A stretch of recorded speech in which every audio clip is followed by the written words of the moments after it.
Bienvenue dans Causerie du soir sur notre chaîne C'est entre nous. Bonjour à tous, ravi d'être avec vous pour cette nouvelle exploration.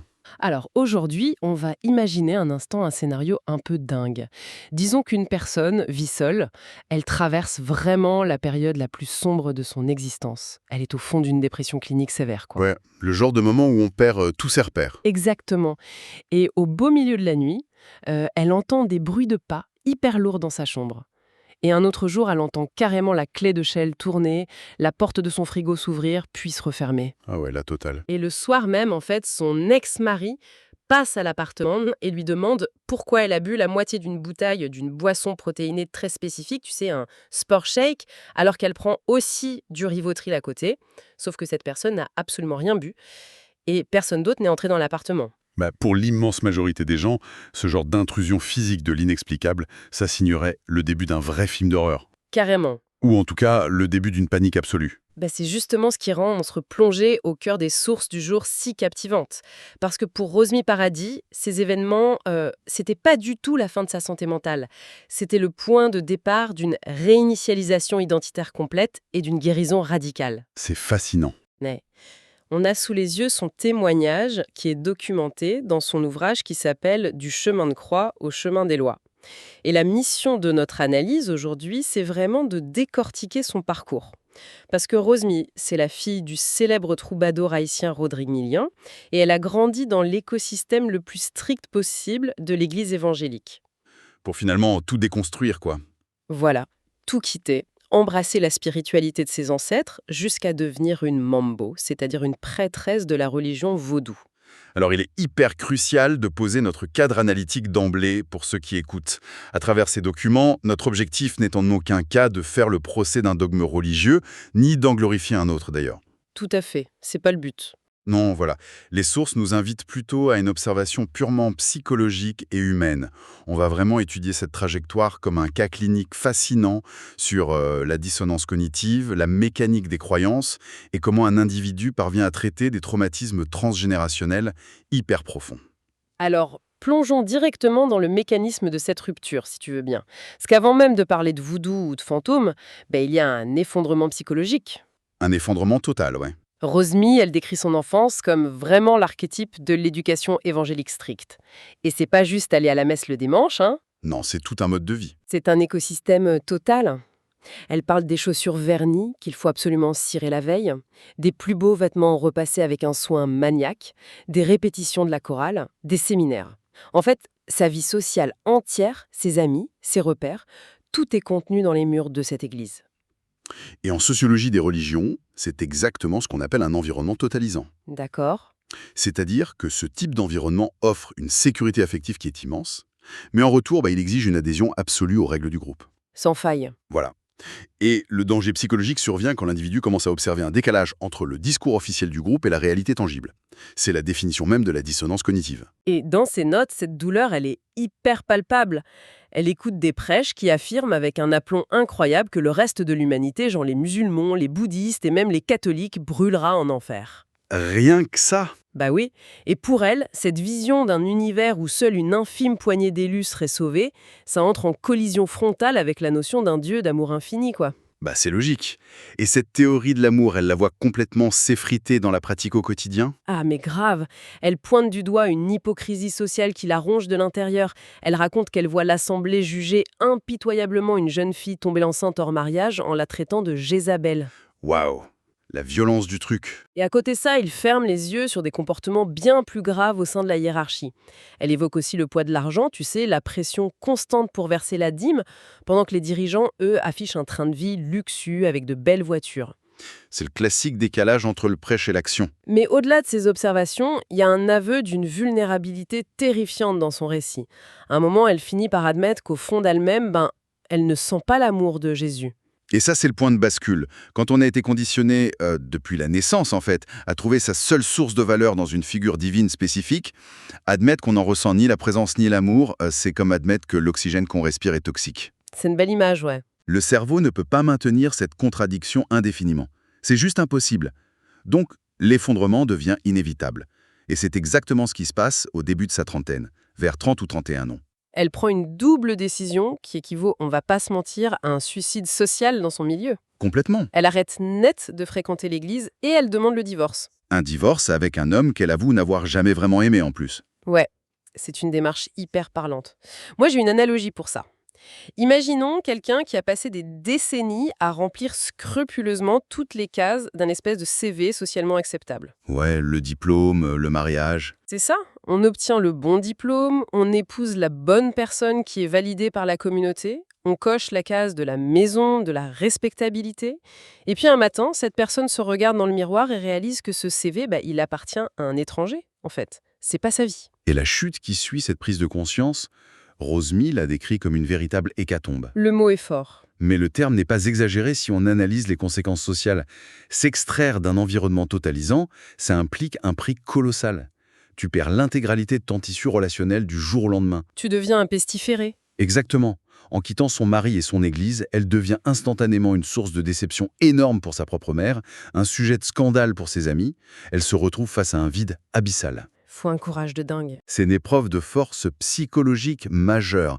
Elle explique qu'elle s'est extraite d'une matrice, elle a choisi volontairement d'affronter l'opprobre et une solitude écrasante, parce que l'alternative, donc rester et faire semblant, ça équivalait à une mort intérieure lente.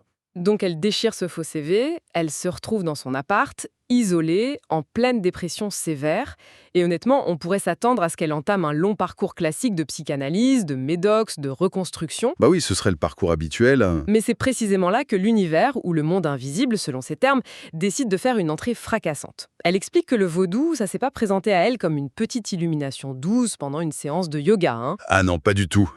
Non. Elle commence à faire des recherches sur ses racines, elle met métaphoriquement la main sur la porte et l'invisible défonce littéralement la porte. C'est là qu'on trouve ces fameuses sources qui rapportent des phénomènes de poltergeist, des manifestations physiques hyper tangibles. Ouais, les bruits de pas la nuit. Les pas, ouais. Des présences au pied du lit qui ont la forme d'un enfant, et surtout cet épisode hallucinant du frigo avec la bouteille de sport shake consommée à moitié alors que personne n'était là. Un événement corroboré par son ex-mari, qui constate lui-même l'anomalie physique. Alors là, attends, je me dois d'intervenir et de faire un peu l'avocat du diable. Je t'en prie, c'est nécessaire. Parce que c'est la première chose qui viendra à l'esprit de n'importe qui lit ce témoignage avec un regard un minimum rationnel.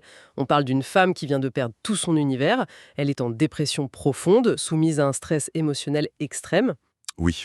Cliniquement parlant, le cerveau humain, il est tout à fait capable de produire des hallucinations complexes, auditives et visuelles, juste pour pallier un vide insoutenable ou un trauma. Comment Rosemary défend la réalité de ces événements face à l'hypothèse évidente de la détresse psychiatrique? C'est l'objection majeure. Et elle y répond d'une façon très intéressante en s'appuyant sur l'interaction avec la matière. C'est-à-dire? Une hallucination, par définition, c'est d'une perception sans objet. Ça ne modifie pas la densité du réel. Tu peux voir une bouteille bouger dans ta tête, mais le niveau de liquide ne baisse pas. D'accord, ouais.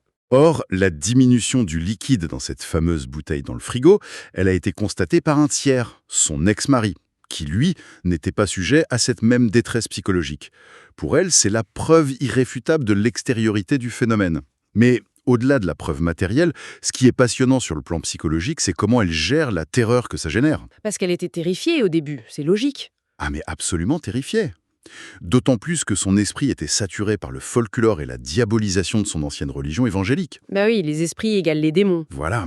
Dans la culture antillaise et haïtienne, sous influence chrétienne, toute manifestation de ce type est immédiatement assimilée à de la sorcellerie maléfique.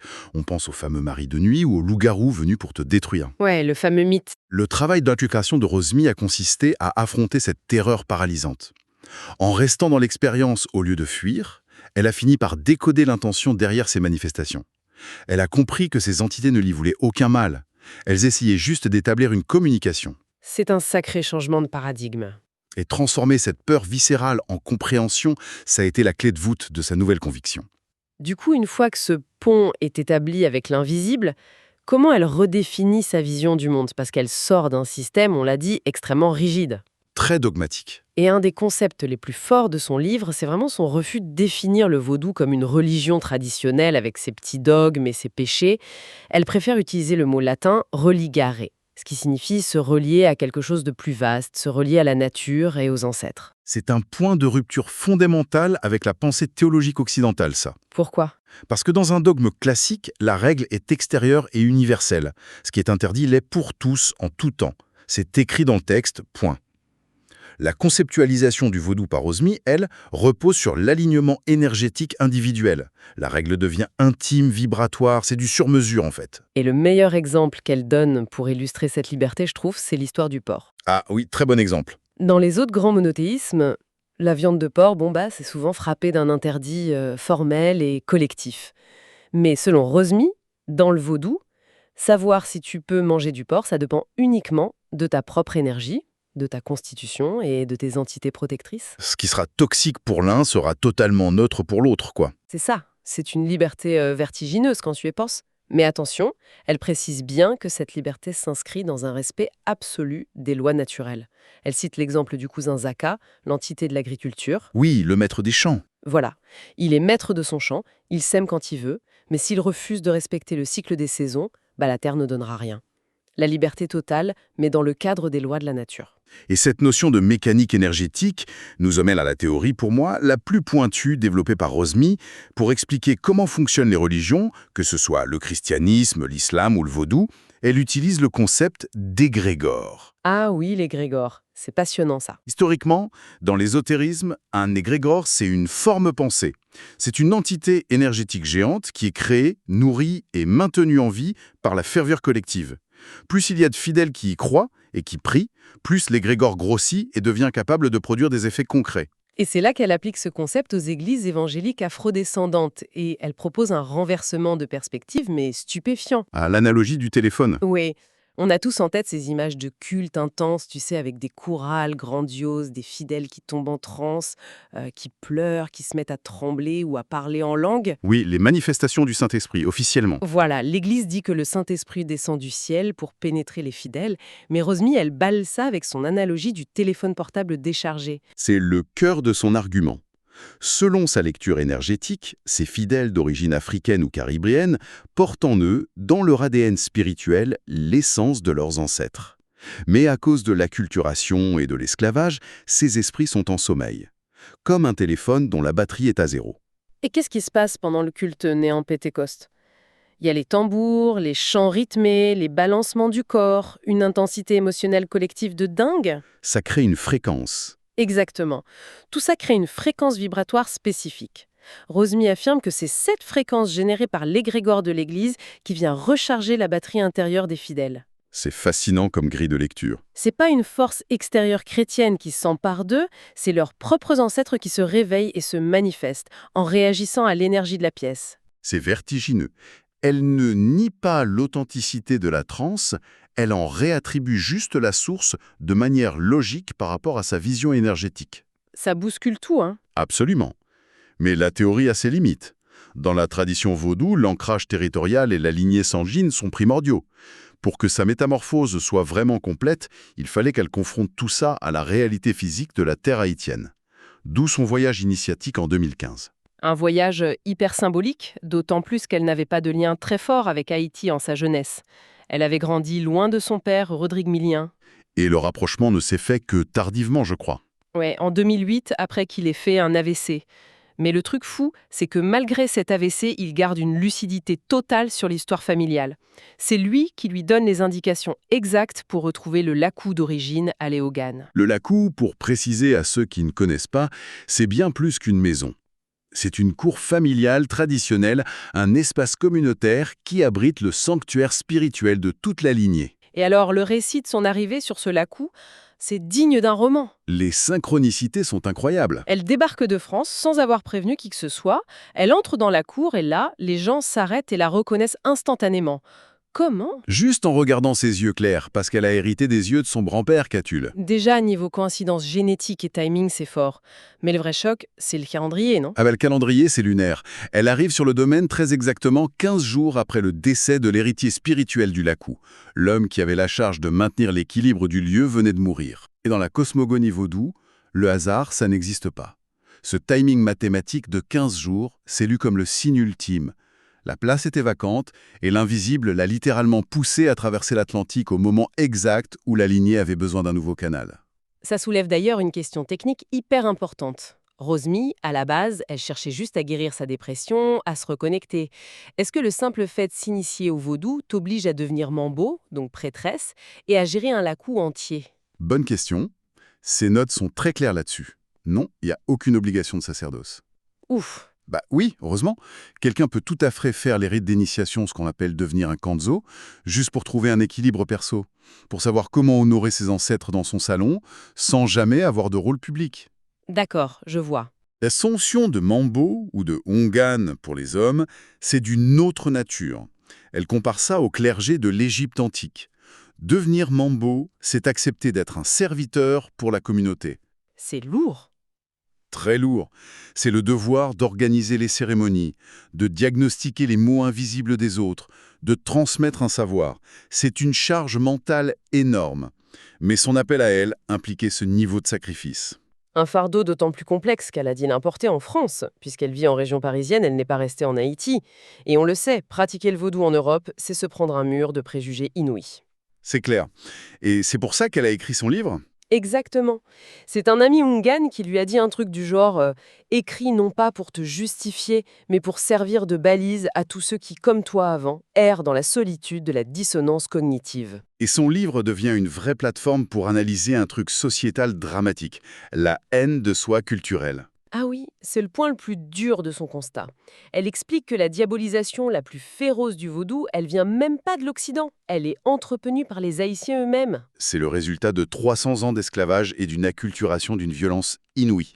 On a méthodiquement appris à tout un peuple à haïr ce qui venait de son continent d'origine. Et son argumentation pour répondre aux détracteurs est implacable. Quand on lui dit que le vaudou c'est la cause des gangs en Haïti ou des séismes, elle prend de la hauteur.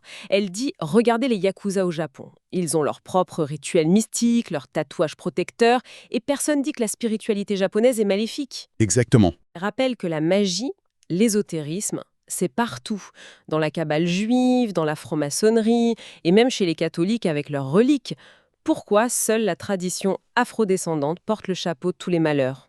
Et pour expliquer pourquoi les Haïtiens eux-mêmes intériorisent ce blâme, elle utilise un concept de neurobiologie génial, l'engramme. L'engramme, ouais. Un engramme, en gros, c'est une trace biologique laissée dans le cerveau par un événement passé. Une mémoire cellulaire qui conditionne tes réactions futures de façon totalement inconsciente. Son illustration avec l'enfant est terrible de clarté. Elle dit imaginez qu'on répète tous les jours à un enfant, depuis sa naissance, qu'il est profondément stupide. Bah, le gamin finit par y croire. Voilà, il crée un engramme. Son subconscient intègre cette stupidité comme une vérité absolue. Et il va finir par saboter lui-même ses études, ce qui valide la croyance de ses bourreaux. C'est le mécanisme exact du traumatisme colonial. À force d'entendre que le tambour est satanique, que le rara c'est mal, ou même qu'une simple robe traditionnelle carabella est suspecte, le subconscient collectif développe un engramme d'autoflagellation. C'est hyper triste en fait. Dès qu'un séisme ou une crise politique frappe le pays, le premier réflexe de cette mémoire traumatisée, c'est de se dire c'est de notre faute, c'est notre culture qui attire la malédiction. C'est l'aliénation parfaite. Et le combat de Rosemy, aujourd'hui, c'est de détruire ces engrammes. Elle forme des gens, elle écrit la série des chroniques du vaudou pour rendre tout ça accessible, et j'adore sa métaphore géographique pour situer les choses. Ah oui, le cuisinier et l'écrin. Ingrédient originel. Et Haïti, c'est l'écrin, la petite boîte à bijoux forgée dans la douleur de l'exil, qui a su conserver précieusement ses savoirs de l'autre côté de l'océan. C'est très poétique. Au final, si on prend du recul sur toutes les sources d'aujourd'hui, le parcours de Rosemary Paradis, ça va bien au-delà d'un simple changement de religion. Complètement. Ça illustre de manière spectaculaire ce que la psychologie clinique observe chez les survivants de traumas systémiques. La vraie guérison, ça demande de regarder ses pires peurs en face. Que ce soit des fantômes dans une chambre ou le regard jugeant de toute une communauté évangélique quand on divorce. Il faut traverser la terreur pour retrouver sa souveraineté. C'est une trajectoire qui finalement tend un miroir super inconfortable à chacun d'entre nous. On a commencé l'émission en parlant du CV social. Tu sais, ces cases qu'on coche gentiment pour être validé. Ouais, le fameux CV. L'histoire de Rosemy prouve qu'il est possible d'être conditionné à l'échelle d'un peuple entier à rejeter sa propre identité pendant des siècles. Et ça nous laisse avec une question philosophique assez dingue. Laquelle? Si on gratte sous la surface de notre propre éducation, Jusqu'à quel point nos convictions les plus intimes, nos croyances ou nos jugements nous appartiennent-ils vraiment? Et quelle part de notre vision du monde n'est au final qu'une série d'engrammes silencieux imposés par la société, qui nous reste encore à démasquer? Ça donne matière à réfléchir, c'est sûr. Sur ce, on vous laisse méditer là-dessus et on se retrouve très vite pour une prochaine analyse. Salut!